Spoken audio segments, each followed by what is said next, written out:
What's up, dudes? I'm sitting here in St. Paul at the Goodwill store. It opens like now. I got here a couple minutes early. I'm gonna go in and see if it has any yarn. I haven't been out here for a while. I'm gonna see if they restocked it. Went for a drive this morning, drove the back roads to St. Paul. It was a beautiful drive. So let's see if they got any yarn. Jackpot! Madonna's on the radio, and they got a ton of yarn. I'm stocking up. I'm celebrating. Look at how old this is. JCPenney. So yarn never goes bad, but this is seriously been sitting in somebody's closet for a really long time.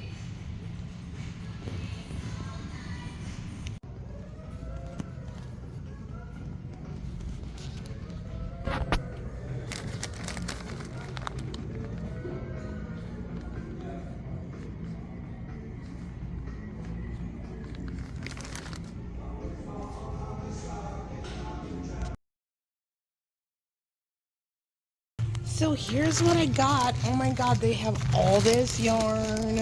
Totally great score. They also had these old patterns, and I want to start sewing some aprons, and here's a cute apron pattern. So I'm gonna get those. I think they were like, yeah, $4. I also found 2 sleepy eye dolls for my collection, which is a huge score. They're in really great condition. Super excited. I'll show you my collection. Here's a bride. Beautiful open back dress, darling. So I'm gonna go pay for my purchases. Oh, and then I also got a head, perfect for displaying the hats on when I take a picture of them. Total score.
So I'm on Ford Parkway, and this is in St. Paul, and the difference is between Minneapolis and St. Paul is the river, the mighty Mississippi River.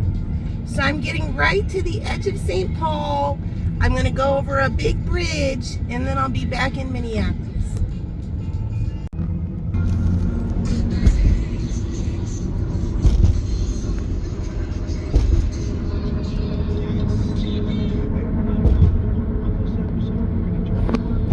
In Minneapolis, just like that.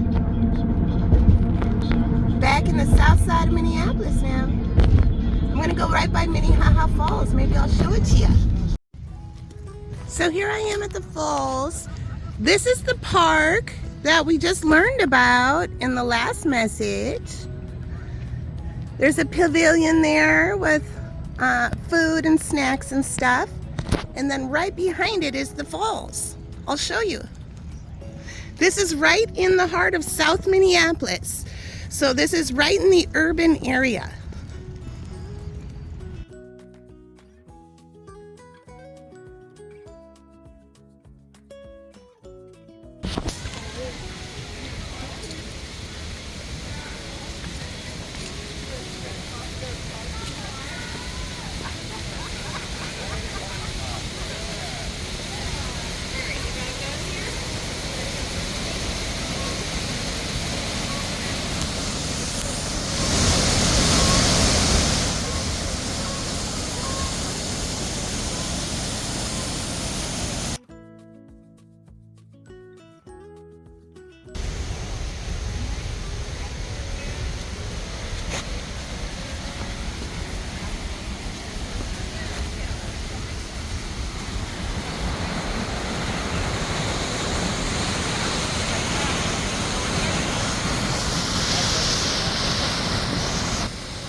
So there it is. Minneapolis is a pretty cool place to live, the Twin Cities, St. Paul too. We got all this neat stuff right here. We've been voted consistently in like the top 5 best park systems in the United States. Pretty fun.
The geese are honking. Here I am at Lake Nokomis.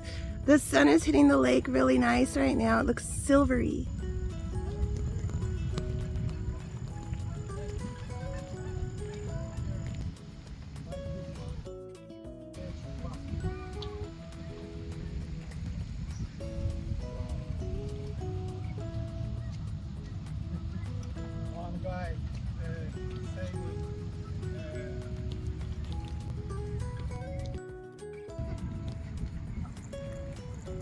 Great meeting you.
So want to see my hats? So the hats actually fit like this. They do have a little bit of slouch if you want to have a slouch or if you got a larger head. I'll show you my hats I have done. I have a whole bunch at the Renaissance Festival too. Right now, they're out there. But I have a whole bunch more here. I cycle through yarn really, really fast. And this is my new designer hairline. So the head I'm going to show you that I got, it's a little bit smaller than an average head, so that the hats are going to be a little bit weird in the back, but they do fit. All right, here's the hats.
All right, so here I am in the studio. This is my yarn haul I got today. This bag is filled with these skeins. There's 2, 4, 5 skeins of these. All sorts of cool yarn. Really cool haul and score. And looking forward to it. I go through yarn really quickly. These are my leftover yarn balls. Things I use for stripes, things I've gotten on a good deal, stuff like that. So my mission for the hats is to only use yarn that I find at a thrift store, at a garage sale, or that I'm gifted. So my mission is kind of an environmentalist type mission, that yarn never goes bad. And for example, look at how old these are.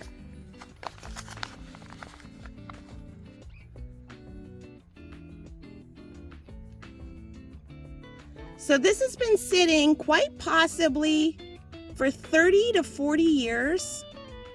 And some granny's craft room, sitting there, untapped potential. Now a skein of yarn would be at least on a cheap skein $5, more all the way up to, you know, $10-15 a skein. It's a good deal if you get a good skein of yarn for, I don't know, $6 or less. All of these skeins were either $2.99 today that I've got, or this big, like this big bundle, $6.99. This giant 1-pounder I got for $3.99. So I take what people have donated, they can't do anything with, they gave up, and I give it all new life and turn it into hats that look really, really cool on. So that's my mission with the hats. All you gotta know is how to like loop it the right way. I also have bunting that I do. This is what I do with my leftover scraps. So this is an 8-foot, so this is like a decorative bunting for parties and stuff like that. It's an 8-foot ribbon that has these fabric tassels on them. And then you undo it, stretch the tassels out, especially if it's outside and the wind blows. It looks so cool. So this is kind of like vintage party decorations. So I try to use all of my scraps. I keep all of my scraps of material. I try to make different things. I honor my material. I make sure everything is on a bolt. If I don't have a bolt, I make a bolt out of cardboard. And I highly suggest one of these cube things if you sew or knit. Here's some ideas how to store them. So it's really fun. My friend came and she's like, "Oh my God, it's like a craft store in here." Exactly. That's what gets the ideas popping. I also just got these, check these out, these evil eye patches that you can get a hat and it'll come with an evil eye patch and a couple of safety pins. How cool is that? Yeah, I protect my third eye in the middle of winter. Back at you with your evil. So what an evil eye is it's a symbol of protection. So if somebody is trying to put a curse, give you evil, send evil your way or whatever, the evil eye will catch it and bounce it back to them. And so you may see this kind of represented a lot, and that's what it is. And it's usually blue. So I found these cool patches. Aren't these neat? There it is, my hat designer line. I have about 50 more hats that are out at the Renaissance Festival right now. So I have a whole bunch of hats.